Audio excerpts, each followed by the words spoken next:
আজকে লঘু নিয়ে খাবার নিয়ে বসেছি। এই যে বড়ি দিয়ে সিম ভাজি, এটা হচ্ছে কুমড়া বড়ি বলি আমরা। আর এখানে সিম, আর এখানে বতুয়া শাক নিয়েছি। এগুলা হচ্ছে মজার একটা খাবার। আজ কয়েকদিন তো ঘুরছি, বেড়াচ্ছি, ওই মাছ মাংস এগুলো খাচ্ছি, খাইতে খাইতে অভক্তি এসে গেছে। তো মুখের রুচি আনার জন্য এই যে সিম ভাজি, শাক আর ভাত নিয়েছি। এটা খুব প্রিয় একটা খাবার, আমার খুব পছন্দের খাবার। সিম ভাজি দিয়ে বড়ি দিয়ে সিম ভাজি,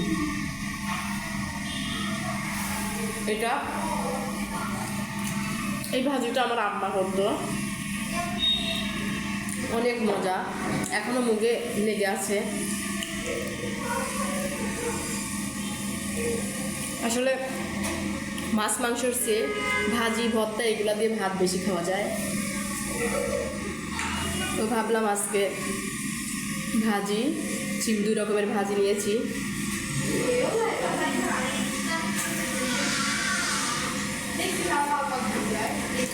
আমার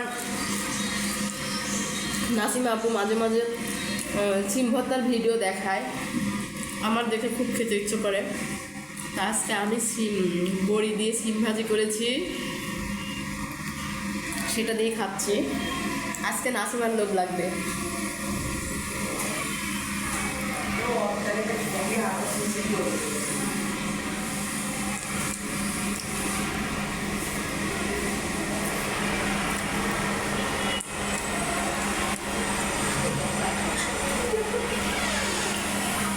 সিম ভাজিটা অনেক মজা হয়েছে।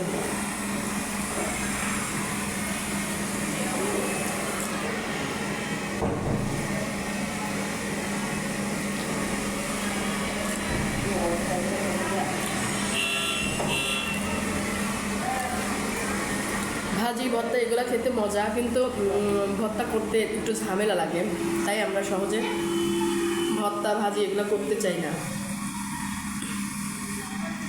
সিম যদি আপনি পাটায় বেটে ভর্তা করেন কালো জিরা দিয়ে, খেতে কিন্তু অনেক মজা।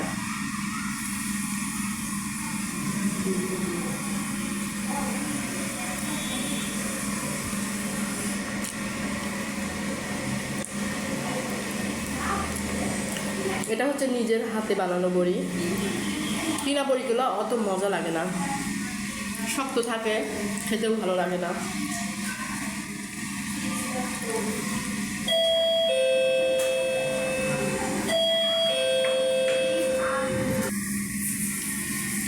ভাজিটা এতই মজা হয়েছে, শুধু এই ভাজিটাতেই খাচ্ছি।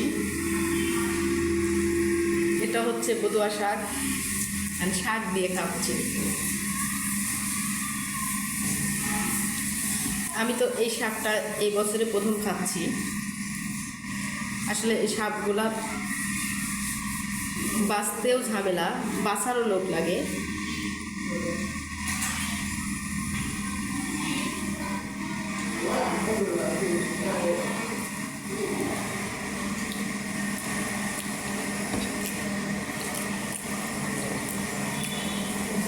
আমরা কিন্তু সবাই শাক পছন্দ করি,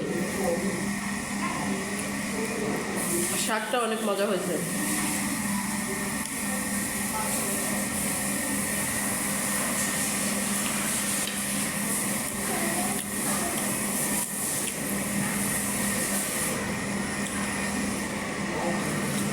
অনেক দিন পর শান্তি করে ভাত খেলাম সিম ভাজি আর শাক ভাজি দিয়ে।